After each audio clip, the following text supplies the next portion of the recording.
गया। अब इस प्राणी ने रशिया के साथ दुश्मनी निकालनी कि साहब रशिया की तरह डेड इकोनॉमी इंडिया हो जाएगी। अब आपको ये तो पता ही है कि रूस इनको इतना माल आज भी बेचता है, फिर भी ये उसको डेड इकोनॉमी बोलते हैं। मतलब जो एनरिच्ड यूरेनियम है वो रूस ही अमेरिका को देता है, फिर भी ये कह रहा है कि डेड हो जाओगे। तो इस बात में कोई सत्यता तो नहीं है। लेकिन हाँ, अगर इसने डेड इकोनॉमी कहा कि भारत डेड इकोनॉमी है, टैरिफ के बाद में इंडिया रशिया की तरह ही डेड इकोनॉमी है, तो अब हम डेड इकोनॉमी थोड़ा समझ लेते हैं अर्थव्यवस्था की भाषा में। अर्थव्यवस्था कहती है कि वो इकोनॉमी जो पूरी तरह ठप हो गई हो।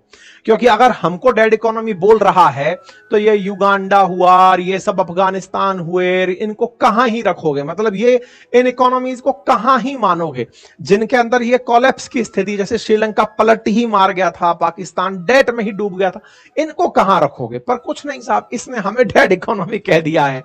ये तो वो वाली बात हुई कि आप कितने ही अच्छे हो लेकिन कोई आए और आपको गाली देके चला जाए। अब आप प्रूव करते फिर रहे हो कि गाली सही नहीं है। लेकिन हाँ, हमारे देश में अपोजिशन की तरफ से राहुल गांधी जी आए, उन्होंने कहा yes India is a dead economy, और थैंक्स मिस्टर ट्रंप जो आपने ये कह दिया कि yes you are right, everybody know except prime minister and finance minister.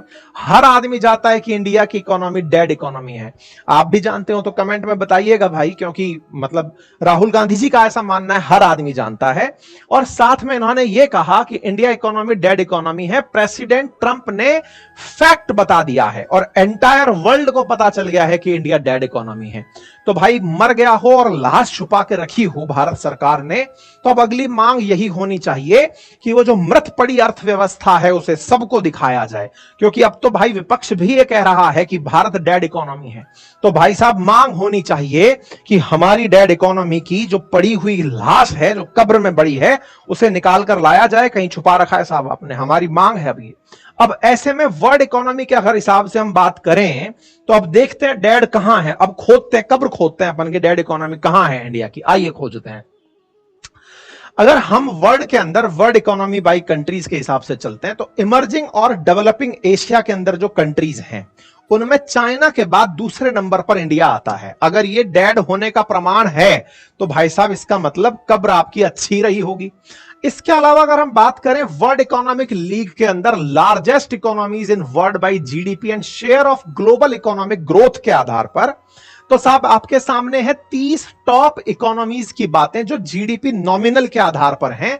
उसमें इंडिया 5वें नंबर पर खड़ा है। अच्छा साहब, इसके अलावा अगर हम परचेजिंग पावर पैरिटी यानी खरीदने की क्षमता के आधार पर बात करें तो India after Europe, China, US, India number 3 पर खड़ा है। अच्छा साहब, और भी तथ्य देख लेते हैं।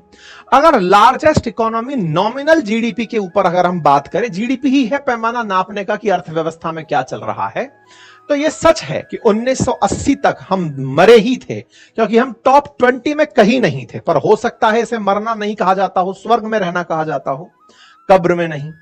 1985 में हम टॉप 20 में कहीं नहीं थे, 90 में हम कहीं नहीं थे, 95 में हम कहीं नहीं थे, 20 में भी हम टॉप 20 में कहीं नहीं थे, 2005 में भी हम कहीं नहीं थे, 2010 में हम लोग 10वें पायदान पर थे इकोनॉमी के हिसाब से अगर हम 20 में बात करें। हां, यहां पर हम लोग आना शुरू हो गए थे 15 में, मतलब ये 2000 के अंदर 15वें नंबर पर थे और 17 के ये 95 के अंदर हम 17वें नंबर पर थे।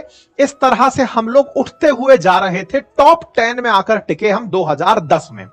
2015 में आकर के हम 10वें नंबर पर ही थे। 2020 में हम आकर के टिके इकोनॉमी में 7वें नंबर पर। 2025 में आकर टिके हम 5वें नंबर पर और 2030 में होंगे हम 3रे नंबर पर। यदि इसे भी डेड होना कहते हैं तो कहेंगे कि मुर्दे उठ खड़े हुए हैं। और ऐसे में ये मुर्दों का उठ खड़ा होना ट्रंप को दिख रहा है। अब ऐसे में भारत की अर्थव्यवस्था इतने बड़े पायदानों से उठकर इस तरह से परचेजिंग पावर पैरिटी में या नॉमिनल जीडीपी में उठती जा रही है तो यह निश्चित ही मरी लाश को ढूंढने जैसा है, डेड अर्थव्यवस्था को खोजने जैसा है। तो हम खोज रहे हैं, आप भी अपनी आंखों से खोजते रहिएगा। ऐसे में जीडीपी फोरकास्ट की अगर हम बात करें तो भारत चौथी सबसे बड़ी अर्थव्यवस्था होगी according to IMF, according to world bank. और इंटरेस्टिंग बात बताता हूं मेरे प्यारे साथियों, ना तो आईएमएफ भारत का है, ना वर्ल्ड बैंक भारत का है। पता नहीं इनको ऐसा क्यों दिखता है। इससे बड़ी इंटरेस्टिंग बात बताऊं, ये दोनों की दोनों जो बैंक हैं ब्रेटन वुड ट्विंस के नाम से अमेरिका में ही हैं। पता नहीं इनको फिर भी ऐसा क्यों दिख रहा है। हो सकता है ट्रंप से नहीं पूछा होगा कि सर वो आईसीयू में थी, निकाल दी क्या लाश, कुछ इस तरह से हो सकता है। अब और इंटरेस्टिंग बात यह है कि एक तरफ तो ट्रंप डेड इकोनॉमी करार दिए और उधर आईएमएफ ने अनाउंसमेंट कर दिया कि भारत की जीडीपी 6.4% के हिसाब से 2025-26 में ग्रो करेगी। मतलब दुनिया के जितने भी देश हैं, चाहे चाइना हो, फिर अमेरिका हो, चाहे कनाडा हो, इन सब देशों से ऊपर तेज गति से ग्रो करती हुई इकोनॉमी अगर दिखेगी तो वो भारत की होगी। मतलब प्रोजेक्शन तो यह है कि इंडिया की इकोनॉमी 6.5% की दर से दुनिया में सबसे तेजी से बढ़ेगी। आंकड़े भी हैं, 29 जुलाई का आंकड़ा है कि इंडिया ने चाइना से ज्यादा फोन एक्सपोर्ट कर दिए इस साल। तो भाई साहब अमेरिका को हमने ज्यादा फोन बेच दिए, शायद डेड इकोनॉमी का प्रमाण होता हो। हां, ये जरूर कह सकते हैं कि ट्रंप इन दिनों अनपॉपुलर लीडर हैं अपने देश में, और ऐसे में अगर अमेरिकन को यह बात लग रही हो बुरी तो हो सकता है भारत से लड़ना इसके लिए फायदे का हो, क्योंकि अल्टीमेटली ये व्यक्ति जो पीठ पे ही छुरा घोंपता है वो तो अब दिखाई दे भी रहा है। लेकिन हां, दुनिया के कुछ देश इस बात को समझ रहे हैं। ईरान ने भारत में रहते हुए कहा है कि देखिए ये तरीका सही नहीं है। रशिया भी इसी बात को बोल रहा है, सैंक्शंस का, ट्रेड का ये उपयोग जो है ना, ये अंततोगत्वा चीजों को बिगाड़ेगा। भारत की तरफ से भी बयान आया, पीयूष गोयल साहब बोले, बोलना बहुत पहले चाहिए था लेकिन नेगोशिएशंस में थे। अब इन्होंने अपनी तरफ से कहा कि इंडिया ऑलमोस्ट दुनिया की ग्रोथ में 16% कंट्रीब्यूट कर रहा है। अगर दुनिया 100% की दर से बढ़ रही है तो 16% तो अकेले भारत की वजह से आगे बढ़ रही है। ऐसे में उसको डैड लगता है। चलिए, तो अमेरिका को डैड मुबारक, और फिर तो कहीं कोई पड़ा पड़ा ये ना कह दे हमें तो मरा ही दीजिए गुरुजी, अगर ये मरना है तो मरना कबूल है, कुछ ऐसे भी हो सकता है। खैर, ऐसे में भारत तैयारी कर रहा है इससे निपटने की, इसके आने वाले रिपरकर्शंस की। भारत ने इस बीच में यूके के साथ, यूएई के साथ, आफ्टा कंट्रीज के साथ में फ्री ट्रेड एग्रीमेंट किए हैं और इसके साथ भी हो जाएगा। ये केवल और केवल इसके नेगोशिएटिंग टूल्स हैं। ये फिर से प्रेशर डालेगा, फिर से बात करने के लिए निकालेगा, फिर आगे जाकर के समझौता करेगा। अभी महीना डेढ़ महीने तक इसका नाटक नौटंकी सब चलेगा। अभी तो इस बीच में थोड़ा और हाश होगा ये अभी, क्योंकि प्रधानमंत्री कहीं जाकर के बिहार में प्रवचन भाषण ना दे रहे कि हमने नहीं सुना था, तो फिर वो भाषण भी उस तक पहुंच जाएगा। यहां है ना कुछ उसके प्रेमी जो कहेंगे सर सर सर सर ये बोल दिया देखिए, तो फिर वो थोड़ा और खेलेगा। बिहार चुनाव तक ये मजे लेगा, हो सकता है उसके बाद 1.5-2 महीने में जाकर ये आदमी शांत होगा। फिलहाल के लिए तो इतना ही है, बाकी फुल मनोरंजन है। आप लोग बिल्कुल तरीके से काम करिए, और सरकार आपसे भी अनुग्रह है कि इस तरह के लोग अगर आपको ब्लैकमेल करने लग गए तो फिर राष्ट्र के अंदर आपके पीछे इतने सारे लोग क्यों उम्मीदें लगाकर खड़े हैं। और दूसरी बड़ी बात जो है ना, भारत को सही मायने में जरूरत है अब इस वजह से नहीं, कल को चाइना हमारे साथ इस तरह की हरकत कर सकता है, कोई भी करे हमसे। हमें आवश्यकता है देश को बुनियादी रूप से मजबूत बनाने की। जो ब्रेन ड्रेन हो रहा है ना, जो यहां से जाकर विदेश जा रहा है, उनकी बात सुनने की। ये जो छात्र आपको आए दिन लाठियां खाते, आज तो छात्रों के चक्कर में टीचर लाठी खाते हुए दिखे। साहब, ये नहीं होना चाहिए देश के अंदर। अगर ये सब हुआ तो फिर हम लोग केवल बयानवीर हो जाएंगे, फिर जो वाकई में विश्वगुरु बनने की बात है ना, वो दूर रह जाएगी।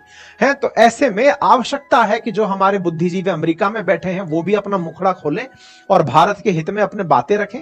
दूसरा, जो बाहर गए हुए विदेशी हैं उनको सरकार वापस बुलाने का प्रयास करे, कुछ ऐसा इकोसिस्टम उन्हें दे कि हां भाई आप लोग कुछ यहां पर बढ़िया करो, हम आपके साथ टैक्स का टेररिज्म नहीं रखेंगे, आप लोगों को जो टैक्स दोगे उसके अनुरूप कुछ सुविधाएं देंगे।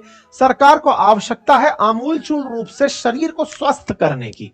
कहते हैं ना कि अंदर से अब आपको सुधरने की आवश्यकता है। यह आपके लिए आपदा में अवसर का समय है। हे भारत सरकार, आप जाग जाओ, क्योंकि अल्टीमेटली इस तरह से कोई आगे अगर आपके साथ बार्गेनिंग करने वाला आ गया तो फिर बहुत बड़ी दिक्कतें खड़ी हो जाएंगी। फिलहाल के लिए इतना ही साथियों। आपको अपनी तरफ से अगर कोई राय रखनी हो तो कमेंट बॉक्स में जरूर रखिएगा। जानकारी पसंद आई हो तो साथियों से साझा करिए। चैनल पर नए हैं तो सब्सक्राइब कर लीजिए। बाकी हमारे 2 एप्लीकेशन, अपनी पाठशाला और बातें बाजार की, उस पर हमारे कोर्सेज उपलब्ध हैं, आप उन्हें जाकर एक्सेस कर लीजिए। Thank you so much.